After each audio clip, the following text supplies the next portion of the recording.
गर्मी में मायके वर्सेस ससुराल की नींद। दोपहर के 2 बज रहे थे। कमरे में एसी चल रहा था। अशोक जी और शारदा देवी और उनके बच्चे ध्रुव और काव्या बैठकर टीवी देख रहे थे। तभी प्राची वहां आती है। महारानी का काम खत्म हो गया हो तो जरा ऊपर छत पर जा। सुबह जो कपड़े धोए थे वो सूख गए होंगे, जा जाकर उतार ला। मम्मी, बाहर तो बहुत तेज धूप हो रही है, मैं शाम को ले आऊंगी कपड़े।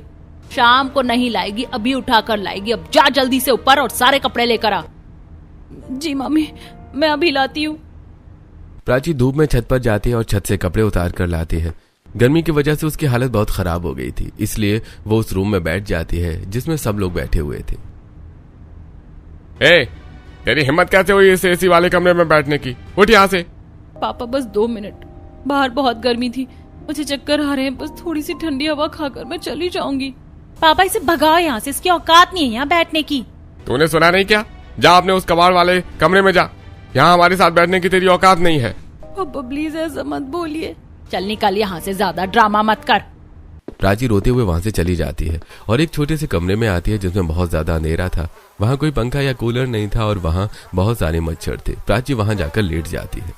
सब लोग मुझसे नफरत करते हैं, कोई मुझसे प्यार नहीं करता। प्राची रोते रोते सो जाती है। तभी शारदा देवी वहां आती हैं। वारी महारानी, यहाँ तुझे आराम करने के लिए किसने बोला? उठ जल्दी। मम्मी मैं बहुत थक गई थी, सुबह से काम कर रही हूँ, मुझे बस 10 मिनट आराम करने दीजिए ना। आराम का शौक है तो इस घर से दफा हो जा। जब तक हमारे टुकड़ों पर पल रही है तब तक तुझे बैल की तरह काम करना पड़ेगा। चल उठ। हाँ मम्मी, मैं जा रही हूँ। प्राची रोते हुए बाहर जाती है और झाड़ू पोछा करने लगती है। पता नहीं मेरी कैसी जिंदगी हो गई है, जब देखो सबके सब मुझे उल्टा सीधा ही सुनाते रहते। कोई मेरी सुनता ही नहीं है, कोई मेरी सच्चाई पर यकीन ही नहीं करता। ये लोग तो मुझे चैन से सोने भी नहीं देते हैं। समय बीत जाता है। रात के 11:30 बज चुके थे। प्राची किचन के सारे बर्तन धोकर और पूरे किचन की सफाई करके बाहर आती है। वो बुरी तरह से थक चुकी थी। चलो आखिरकार किचन साफ हो गया, अब जाकर थोड़ा सो जाती हूँ। प्राची अपने अंधेरे वाले कमरे में जाकर लेट जाती है। मच्छरों और गर्मी की वजह से उसे नींद नहीं आ रही थी, लेकिन वो फिर भी आंखें बंद करके सोने की कोशिश करती है। कुछ देर बाद ध्रुव और काव्या वहां आते हैं। हे प्राची, उठ जल्दी, हम अपने कमरे में दोस्तों के साथ पार्टी कर रहे थे। हमारा कमरा पूरा गंदा हो गया है, जाकर उसे साफ कर दे। भैया रात के 12 बज रहे हैं, अभी मैं बहुत थक गई हूँ। मैं पक्का सुबह सबसे पहले उठकर आपका रूम साफ कर दूंगी, अभी मुझे सोने दीजिए। सुबह क्यों करेगी? हम कचरे में सोएंगे क्या? मुझे कुछ नहीं सुनना, जाकर हमारे कमरे साफ कर, नहीं तो मम्मी से तेरी शिकायत करूंगी। और भाई पता है ना मम्मी तेरे साथ क्या करेंगी। प्राची जल्दी से उठती है और कमरा साफ करने में लग जाती है। थोड़ी देर बाद कमरा साफ करके वो सो जाती है। कुछ देर बाद शारदा देवी प्राची के कमरे में आती है और उस पर पानी डाल देती है। क्या हुआ मम्मी, आपने पानी क्यों डाला मुझ पर? शर्म नहीं आती तुझे? सुबह के 5 बज गए और तुम महारानी अभी तक खर्राटे मार रही। क्या जल्दी से बाहर और घर का काम करना स्टार्ट कर। प्राची चुपचाप उठकर बाहर आ जाती है और घर के सारे काम करने में लग जाती है। सुबह हो जाती है। प्राची पोछा लगा रही थी, तभी उसे नींद आ जाती है और वो जमीन पर ही सो जाती है। तभी वहां ध्रुव और काव्या आते हैं। देख इसे काव्या, ये यहाँ सोकर काम चोरी कर रही है। रुक, अभी मम्मी को बुला कर लाता हूँ। माँ, ओ माँ, बाबा यहाँ आइए। अच्छा, तो तू यहाँ ऐसे आराम फरमाएगी, काम छोड़कर सो रही है यहाँ पे? पापा वो मुझे चक्कर आ रहे थे, इसीलिए थोड़ा आराम कर रही थी। शारदा देवी को गुस्सा आ जाता है और वो पोछा का गंदा पानी प्राची पर डाल देती है। ये ले, अब तेरी हर बीमारी दूर हो जाएगी। काम चोर कहीं की, दिन भर बस सोने का बहाना चाहिए इसे। प्राची दुखी होकर वहां से चली जाती है। दोपहर का समय हो जाता है। किचन में ध्रुव और काव्या फ्रिज से आइसक्रीम निकाल कर खा रहे थे और एकदम चिल्ड पानी पी रहे थे। तभी प्राची किचन में आती है। काव्या मुझे बस 1 बोतल ठंडा पानी दे दे, बहुत प्यास लगी है। अरे ओ महारानी, ये ठंडा पानी तेरे लिए नहीं है, तेरे लिए वो बर्तनों के पास बाल्टी रखी है ना, उसमें पानी है, तू जाकर वहीं पानी पी। ठंडे पानी पीने की तेरी औकात नहीं है। और नहीं तो क्या, नौकरों को फ्रिज का पानी हजम नहीं होता। प्राची दुखी होकर एक बाल्टी में से पानी लेकर पी लेती है। ये तो एकदम उबल रहा है, इतना गर्म पानी तो मुझसे पिया भी नहीं जा रहा। प्राची पानी पीकर अपने कमरे में आ जाती है। लोग मुझे कितना टॉर्चर करते हैं और मुझे ये लोग चैन से सोने भी नहीं देते। हे भगवान, मुझे बस एक बार चैन की नींद सोना है। कुछ समय बीत जाता है। शाम का समय था। प्राची छत पर कपड़े लेने जाती है। तभी उसे 2 पड़ोसने विमला और कमला देख के बोलती हैं। अरे कमला, देख आ गई वो बच्चलन लड़की। पता नहीं अशोक जी ने इसे घर में क्यों रखा है, मैं होती तो धक्के मार कर निकाल देती। और ये विमला, जैसे माता पिता होते हैं वैसे ही तो बच्चे बन जाते हैं, और ये बिल्कुल अपने माँ बाप पर गई है। अगर ये किसी के घर में जाएगी तो पूरा घर बर्बाद कर देगी। अरे अब इस लड़की से शादी कौन करेगा? आंटी जी आप लोग ऐसे मत बोलिए, मैंने कुछ गलत नहीं किया है। लो, चोरी ऊपर से सीना चोरी। अरे जा जा, हमें मत सिखा, तेरा सच पूरा मोहल्ला जानता है। प्राची बहुत ज्यादा दुखी हो जाती है और वहां से चली जाती है। रात को प्राची अपने छोटे से कमरे में सो रही थी, तभी काव्या और ध्रुव कमरे के दरवाजे के पास स्पीकर बजाने लगते हैं। अरे इतनी रात को ये कौन गाना बजा रहा है? प्राची दरवाजा खोलती है। भैया काव्या प्लीज इसे बंद कर दो, बहुत थक गई हूँ और सुबह जल्दी उठकर काम भी करना, इसीलिए प्लीज मुझे सोने दीजिए। तेरी नींद से हमें क्या मतलब? हमारी पार्टी चल रही है और तू हमें डिस्टर्ब कर रही है। चल अंदर जा और कान में रुई डाल ले और सो जा। तू कुछ भी बोल ले, लेकिन हम स्पीकर बंद नहीं करने वाले। प्राची कमरे का दरवाजा बंद कर लेती है। एक हल्की चैन की नींद नहीं लेने देते ये लोग। अगले दिन सुबह प्राची किचन में खाना बना रही थी। वो ठीक से सोई नहीं थी, इसलिए वो बहुत धीमे धीमे खाना बना रही थी। बाहर डाइनिंग टेबल पर पूरा परिवार बैठा हुआ था। अरे भूख से जान निकल रही है यहाँ पर, और ये महारानी अभी तक रोटी क्यों नहीं लाई? रुकिए मैं देखती हूँ इस कामचोर लड़की को। शारदा देवी गुस्से में किचन में जाती हैं। प्राची बहुत धीमे धीमे रोटियां बना रही थी। अच्छा, तो अब तू जानबूझकर इतना धीरे धीरे खाना बनाएगी ताकि हम भूखे मरे? मम्मी मुझे बहुत चक्कर आ रहे हैं, हाथ नहीं चल रहे मेरे। मैं कई दिनों से ठीक से सोई नहीं हूँ, इसीलिए कमजोरी हो गई है। अभी देख मैं कैसे तेरी कमजोरी दूर करती हूँ। शारदा देवी प्राची का हाथ गर्म तवे पर रख देती है। प्राची का हाथ जल जाता है। अब बनेंगे तेरे से सारे काम एकदम जल्दी जल्दी। अब चल जल्दी जल्दी रोटियां सेक इन जले हुए हाथों से। जी मम्मी अभी रोटियां बना कर लाती हूँ। रात का समय हो जाता है। घर की लाइट चली गई थी। प्राची अपने कमरे में बैठकर रो रही थी। तभी काव्या और ध्रुव वहां आते हैं। ए उठ, बाहर लाइट चली गई और हमारा इन्वर्टर भी खराब हो गया है। गर्मी से हमारा बुरा हाल हो रहा है। चल जल्दी हमारे रूम में। पर मैं वहाँ क्या करूंगी? तू वहाँ हवा करेगी हमारी। अब चल जल्दी। दोनों प्राची को अपने कमरे में ले जाते हैं और उसे हाथ वाले 2 बड़े बड़े देसी पंखे पकड़ा देते हैं। ध्रुव और काव्या आराम से बेड पर लेट जाते हैं। देख, जब तक लाइट नहीं आती है दोनों पंखे रुकने नहीं चाहिए। प्राची जले हुए हाथों से दोनों की हवा करने लगती है। कुछ समय बीत जाता है। प्राची हवा करते करते सो गई थी। ए, सोने की हिम्मत मत करना। जब तक लाइट नहीं आती ऐसे ही उल्लू की तरह जागकर हवा करती रहे। जी भैया, कर रही हूँ। अगली सुबह हो जाती है। लाइट सुबह 6 बजे आती है। प्राची हवा करते करते थक गई थी। रात जल्दी से अपने कमरे की तरफ जाती है। तभी अशोक जी और शारदा देवी उसे रोक देते हैं। ए, कहाँ जा रही है मुंह उठाकर? पापा मैं रात भर जागी हूँ। ध्रुव भैया और काव्या को हवा कर रही थी। मेरे हाथ बहुत दर्द कर रहे, बस थोड़ा आराम करने के लिए जा रही थी। चुप कर ड्रामा क्वीन, रात भर हवा ही तो की है, कोई पहाड़ नहीं तोड़ा। जा जाकर नाश्ता बना हमारे लिए। ठीक है मम्मी। कुछ समय बीत जाता है। एक दिन प्राची बहुत ज्यादा बीमार हो गई थी। वो अपने कमरे में लेटी हुई थी। भगवान, मुझे यहाँ चैन की नींद भी नहीं आती। पता नहीं वो दिन कब आएगा जब मैं सुकून से एक रात सो पाऊंगी। तभी शारदा देवी और अशोक जी वहां आते हैं। ये क्या मरने की एक्टिंग कर रही है? कुछ नहीं हुआ है तुझे तो बिल्कुल ठीक है। मम्मी सच में मेरी तबीयत खराब है। ये सब नौटंकी हमारे सामने मत कर। तबीयत खराब है तो काम कर। काम करने से तबीयत ठीक हो जाती है। ठीक है, जा रही हूँ करने के लिए। कुछ समय बीत जाता है। दोपहर का समय हो गया था। काव्या बहुत ज्यादा परेशान सोफे पर बैठी हुई थी। ओफो, ये मेरा सिर दर्द से फटा जा रहा है। ध्रुव भैया जाओ ना, मेडिकल से मेरे सिर दर्द की गोली ले आओ। अरे पागल हो गई है क्या? बाहर 45 डिग्री की धूप है। मैं एसी को छोड़कर बाहर नहीं जाने वाला। अरे मेरे बच्चों, तुम दोनों इस गर्मी में क्यों जाओगे? घर की वो फ्री की नौकरानी किस दिन काम आएगी? प्राची, ओ प्राची, जल्दी यहाँ। प्राची वहां आती है। जा ये पैसे पकड़ो और मेडिकल स्टोर से काव्या के लिए सिरदर्द की गोली लेकर आओ, और सुन पैदल जाना। प्राची पैदल ही मेडिकल स्टोर पर पहुंचती है। वहां पहले से ही एक लड़का आरव बहुत सारी दवाइयां खरीद रहा होता है। अरे भैया, मेरे पास कैश कम पड़ गया है और मेरा अकाउंट बंद है। कुछ टेक्निकल इशू आ रहा है। अरे साहब, पैसे नहीं है तो क्या हुआ? ये दवाइयां मैं वापस रख लेता हूँ, जब पैसे आ जाएं तब ले जाना। अरे नहीं भैया, ये दवाइयां बहुत अर्जेंट है। मेरी माँ की तबीयत खराब है। आप मुझे 5 मिनट दीजिए, मैं कैश लेकर आता हूँ। प्राचीन ने ये सब देख रही होती है। वो देखती है कि उसके पास कुछ एक्स्ट्रा पैसे थे। भैया, ये इनके पैसे मेरी तरफ से रख लीजिए और मुझे एक सिरदर्द की गोली दे दीजिए। अरे थैंक यू सो मच, तुमने बहुत बड़ी मदद की है मेरी। तुम सच में बहुत अच्छी हो। मैं ये पैसे तुम्हें लौटा दूंगा। प्राची मेडिकल से मेडिसिन लेकर वहां से चली जाती है और अपने घर पहुंचती है। आ गई महारानी, ला बाकी के बचे हुए पैसे मुझे दे। मम्मी वो मेरे पास पैसे नहीं है, वो मैंने एक लड़के को दे दिए। क्या बक रही है? कौन सा लड़का और क्यों दे दिए? वो मेडिकल स्टोर पर एक लड़का बहुत परेशान खड़ा था, उसका पेमेंट नहीं हो रहा था और उसे अर्जेंट दवाई चाहिए थी, तो मैंने बस उसकी हेल्प कर दी। ये सुनकर शारदा देवी प्राची को एक थप्पड़ मार देती है। बेशरम कलंकिनी कहीं की, यहाँ हम तेरे नखरे उठाए और तुम्हारे पैसों से बाहर नए नए आशिक बना रही है। मुझे पता था तेरे खून में ही गंदगी है। मम्मी प्लीज मेरा यकीन मानिए, मैंने सिर्फ उसकी हेल्प की थी, मैं तो उसे जानती तक नहीं हूँ। अब जा दफा हो जा अपने उस अंधेरे कमरे में, आज रात तुझे खाना नहीं मिलेगा। प्राची रोते हुए अपने कमरे में चली जाती है। अगले दिन आरव अपने ऑफिस में बैठा हुआ प्राची के बारे में ही सोच रहा था। वो लड़की कपड़ों और पुरानी चप्पलों से तो ऐसा लग रहा था कि बहुत ही गरीब घर से है। धूप में पैदल चलकर आई थी, फिर भी उसने बिना सोचे मेरी हेल्प कर दी। आजकल ऐसे लोग कहाँ मिलते हैं, मुझे उसे थैंक यू तो बोलना ही चाहिए। अगले दिन आरव मेडिकल वाले से प्राची के घर का एड्रेस पता करता है और फिर एक गिफ्ट लेकर उसके घर पहुंचता है। पता नहीं उस लड़की को यह गिफ्ट पसंद आएगा भी या नहीं। आरव देखता है कि घर का दरवाजा बंद है, तभी उसकी नजर खिड़की पर पड़ती है जो कि खुली हुई थी। आरव खिड़की के अंदर झांकता है।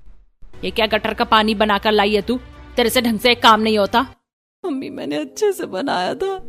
अरे चुप कर, जुबान लड़ाती है। तुझसे ठंडा जूस बनाने को बोला था, यह इतना गर्म क्यों है? क्या इसमें बर्फ नहीं डाल सकती थी तू? इस गर्म जूस को तू ही पी जा और दफा हो जा हमारी आंखों के सामने से, मनहूस कहीं की। प्राची रोते हुए वहां से चली जाती है। बाहर खिड़की के पास खड़ा आरव ये सब देखकर हैरान रह जाता है। ओह माय गॉड, ये लोग तो अपनी बेटी को किसी नौकर से भी बदतर तरीके से ट्रीट कर रहे हैं।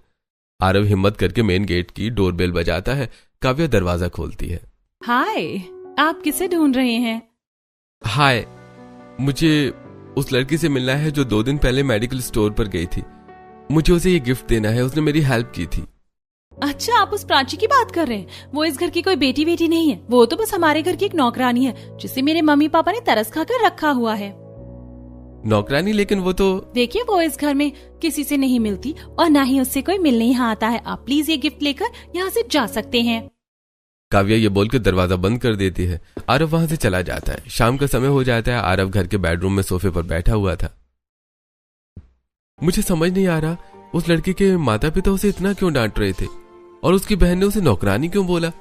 जरूर कुछ तो बहुत बड़ी गड़बड़ है, मुझे पता लगाना ही होगा। आरव अपने सेक्रेटरी अरुण को फोन लगाता है। अरुण, मैंने तुम्हें जो एड्रेस भेजा था ना, मुझे उस घर में रहने वाली प्राची नाम की लड़की की पूरी हिस्ट्री चाहिए। मुझे सब कुछ पता करके दो उसके बारे में। अगले दिन आरव अपने ऑफिस में बैठा था, तभी उसका सेक्रेटरी अरुण वहां आता है। सर, मैंने उस लड़की के बारे में पता कर लिया है, लेकिन जो बात उसके बारे में पता चली है वो कुछ अच्छी नहीं है। क्या मतलब? क्या पता चला तुम्हें? सर, मैंने उनके मोहल्ले में गया था। लोग उस प्राची के बारे में बहुत उल्टा सीधा बोल रहे थे।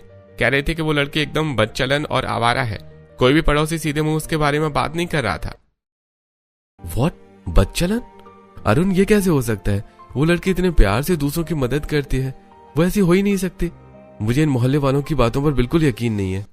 अगले दिन सुबह प्राची की तबीयत बहुत ज्यादा खराब थी। वो हिम्मत करके हॉल में आती है जहां अशोक जी और शारदा देवी चाय पी रहे थे। पापा, मुझे बहुत तेज बुखार आ रहा है, प्लीज मुझे किसी डॉक्टर के पास जाने दीजिए, वरना मैं काम नहीं कर पाऊंगी। लो सुन लो इनकी बात, प्राइवेट डॉक्टर के पास जाकर पैसे उड़ाने हैं इसे। सुन ले कान खोलकर, किसी प्राइवेट डॉक्टर के पास तू नहीं जाएगी। इतना पैसा हम तेरे ऊपर नहीं उड़ाने वाले। चुपचाप सरकारी हॉस्पिटल जाओ और घर आ जाना चेक करवा के। जी पापा, मैं सरकारी अस्पताल जा रही हूँ। प्राची गवर्नमेंट हॉस्पिटल पहुंच जाती है जहां आरव भी किसी काम से आया हुआ था। वो प्राची को देख लेता है। अरे तुम यहाँ? उस दिन के बाद मैं तुम्हें ढूंढ ही रहा था। मुझे आपसे कोई बात नहीं करनी, प्लीज आप जाइए यहाँ से। अरे रुको तो, उस दिन तुमने मेडिकल स्टोर पर मेरी हेल्प की थी, उसके लिए थैंक यू। प्लीज आप मुझसे बात मत कीजिए। तुम इतना घबरा क्यों रही हो? वैसे तुम्हारा घर तो अच्छा खासा है, तुम लोग अमीर हो, फिर तुम इस सरकारी हॉस्पिटल में क्या कर रही हो? और उस दिन तुम्हारे जो माता पिता हैं वो तुम्हें इतना क्यों डांट रहे थे?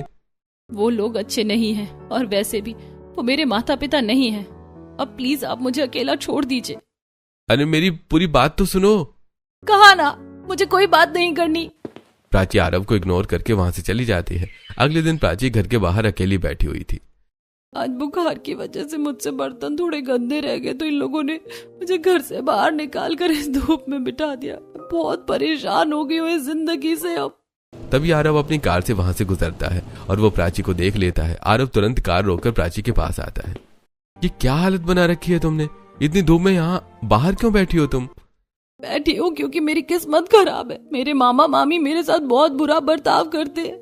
मुझे छोटी सी गलती पर घर से बाहर निकाल देते, मुझे उस मच्छरों वाले कमरे में बंद रखते हैं। प्राची और बोलने ही वाली थी कि तभी उसे अशोक जी, शारदा देवी आते हुए दिखाई देते हैं। हे भगवान, मामा मामी आ रहे, तुम जाओ यहाँ से। अगर उन्होंने मुझे तुम्हारे साथ देख लिया तो और ज्यादा गालियां सुनाएंगे। मुझे प्लीज जाओ यहाँ से। प्राची आरव को वहां से भगा देती है। शाम का समय हो जाता है। आरव अपने घर के हॉल में अपनी फैमिली के साथ बैठा हुआ था और आरव ने सभी को प्राची के बारे में बता दिया था। हाय राम, कोई अपनी ही भांजी के साथ ऐसा कैसे कर सकता है? आरव, हमें उस बेचारी लड़की की हेल्प करनी चाहिए। हेल्प नहीं माँ, मैं उस लड़के से शादी करूंगा। मैंने उसे देखा है, वो सच में बहुत अच्छी है और बहुत अच्छी है। भैया, आर यू क्रेजी? आप मत कीजिए ऐसे किसी आवारा लड़की से शादी। पता नहीं वो कैसी होगी। आपने खुद कहा कि लोग उसके बारे में कितना गंदा बोल रहे हैं। तू चुप कर सिमरन, तू अभी छोटी है, तुझे अभी कुछ समझ नहीं है। जब तेरे साथ ये सब होता और लोग तुझे गालियां देते तो तुझे क्या बुरा नहीं लगता? उसके साथ बहुत बुरा हो रहा है। और वैसे भी माँ, आप लोग कह ही रहे थे ना कि मेरी जल्दी शादी करवानी है, तो बस अब मेरी शादी प्राची से ही होगी। आरव सही कह रहा है। अगर लड़की अच्छी है तो हमें उसके बैकग्राउंड से कोई लेना देना नहीं। हम कल ही रिश्ता लेकर जाएंगे। ठीक है, जो करना है करो। अगले दिन आरव अपने परिवार के साथ प्राची के घर रिश्ता लेकर पहुंचता है। देखिए अशोक जी, हमें आपकी भांजी प्राची बहुत पसंद है। हम लोग ये रिश्ता पक्का करना चाहते हैं। हमारा अच्छा खासा बिजनेस है। प्राची हमारे घर में हमेशा खुश रहेगी। अरे राजेश जी, हमें कोई टेंशन नहीं है कि प्राची सुखी रहे या दुखी। हम तो बस इसकी शादी करना चाहते थे। वैसे भी इस बच्चलन की शादी हो नहीं रही थी। और कुछ दिनों में प्राची और आरव की शादी हो जाती है। प्राची आरव के घर पहुंचती है। घर बहुत आलीशान था। अरे इसके तो भाग्य ही खुल गया। सुना था बहुत ही गरीब और बेकार परिवार से आई और यहाँ देखो एकदम आलीशान घर मिला है इसे। अनीता जी प्राची का बहुत अच्छे से गृह प्रवेश करवाती हैं। जाओ बहू, तुम ना जाकर फ्रेश हो जाओ, फिर हम सब बैठकर आराम से बातें करते हैं। वो बाथरूम किस तरफ है? सिमरन प्राची को बाथरूम तक ले जाती है। प्राची जैसे ही अंदर जाती है तो वो हैरान रह जाती है। बाथरूम बहुत बड़ा और लग्जरी था। प्राची खुश होकर नहाकर बाहर आती है। अरे वाह, बाथरूम में तो ठंडा पानी आ रहा था। सच में नहाकर मजा आ गया। प्राची तैयार होकर हॉल में आती है। तभी घर के नौकर उसके सामने आइसक्रीम और जूस रख देते हैं। अरे खा ले बेटा, ये सब तेरे लिए ही है। अनीता जी खुद अपने हाथों से प्राची को आइसक्रीम खिलाती हैं और जूस पिलाती हैं। अब ये तेरा घर है प्राची। हमें पता है कि तेरे मायके में तेरे साथ बहुत बुरा व्यवहार होता था, लेकिन अब तू फिक्र मत कर। तू यहाँ आ गई है ना, अब सब कुछ ठीक हो जाएगा। हाँ भाभी, मैं भी आपको अब पसंद करने लगी हूँ। पहले मुझे लगा था आप कोई बेकार लड़की होगी, लेकिन आप तो बहुत अच्छी और स्वीट लग रही हो। हमारी बीच पक्का बहुत अच्छी बॉन्डिंग हो जाएगी। ये लोग पक्का दिखावा कर रहे हैं। ये लोग इतने अच्छे थोड़ी हो सकते हैं। रात का समय हो जाता है। आरव प्राची को अपने बेडरूम में लेकर जाता है। कमरा बहुत बड़ा और अच्छा था। कमरे में बहुत बड़ा एसी भी लगा हुआ था। प्राची, अब सब कुछ ठीक हो जाएगा। तुम सब कुछ भूलकर आराम से सो जाओ। Good night. आरव सो जाता है, लेकिन प्राची को नींद नहीं आ रही थी। नहीं, ये लोग पक्का बुरे हैं। ये लोग मेरे साथ बहुत ज्यादा बुरा करने वाले। ये लोग अच्छा बनने का नाटक कर रहे हैं। ये अच्छे थोड़ी है। तभी तो इन लोगों ने मेरे बारे में मोहल्ले में कुछ पता ही नहीं किया और इतनी जल्दी शादी के लिए तैयार हो गए। प्राची इसी तरह सोचती रहती है। अगली सुबह 6 बजे प्राची उठकर जल्दी से हॉल में आती है। हॉल में अनीता जी पहले से बैठी हुई थी। अरे बहू, तो इतनी सुबह सुबह क्यों उठ गई? अभी तो 6 ही बजे हैं। अरे वो माँ जी, मैं थोड़ा लेट हो गई। मैं अभी जाकर पूरे घर में झाड़ू पोछा कर देती हूँ। अरे पागल हो गई है क्या? काम करने की कोई जरूरत नहीं है। घर में नौकर चाकर है, वो सब कर लेंगे। तू जाकर आराम कर, जब मन करे तब उठना। जी माँ जी। प्राची वापस अपने कमरे में आ जाती है। ये लोग सच में बहुत ज्यादा अच्छा बनने का नाटक कर रहे हैं। कोई सास अपनी बहू को सुबह 6 बजे काम करने से कैसे रोक सकती है? पक्का ये मुझे बाद में बहुत बुरी तरह टॉर्चर करेंगे। समय बीत जाता है। सुबह 9 बज रहे थे। पूरा परिवार डाइनिंग टेबल पर नाश्ता कर रहा था। तभी प्राची वहां आती है। आ गई हमारी बहू। आओ बेटा, और हमारे साथ नाश्ता करो। प्राची नाश्ता करने के लिए बैठ जाती है। भाभी, ये आपके लिए छोटा सा वेलकम गिफ्ट है। मैंने आपके लिए एक बहुत प्यारा सा नेकलेस लिया है, खोलकर देखो ना। थैंक यू सिमरन। ये लोग मेरे साथ इतना अच्छा बिहेव कर रहे हैं। मुझे तो बहुत डर सा लग रहा है कि इतना अच्छा कोई क्यों कर रहा है मेरे साथ। कहीं इन लोगों को मेरी सच्चाई का पता चल गया तो मेरा क्या होगा। मामा मामी जैसा ये लोग भी मुझसे नफरत करेंगे। रात का समय हो जाता है। प्राची अपने रूम में थी, तभी आरव वहां आता है। प्राची जल्दी चलो, जल्दी से तैयार हो जाओ, आज हम लोग बाहर घूमने जा रहे हैं। बाहर घूमने? इतनी रात को कहाँ? अरे हम एक पार्टी में जा रहे हैं, तो अब जल्दी से तैयार हो जाओ। प्राची जल्दी से एक साड़ी पहनकर तैयार हो जाती है। अरे प्राची, हम किसी शादी में नहीं जा रहे हैं, पार्टी में जा रहे हैं। अब जाओ, कोई अच्छी सी ड्रेस पहन कर आओ। आरव जी, मेरे पास कोई ड्रेस नहीं है। अरे कोई बात नहीं, तू सिमरन के पास जाओ, उसके पास ड्रेसेस का पूरा खजाना है, वो तुम्हें एक अच्छी सी ड्रेस दे देगी। प्राची सिमरन के कमरे में जाती है। सिमरन खुशी से प्राची को अच्छे से तैयार कर देती है। फिर प्राची आरव के साथ पहली बार पार्टी में जाती है और खूब एंजॉय करती है। कुछ समय बाद दोनों घर वापस आ जाते हैं। आज मैंने कितना एंजॉय किया।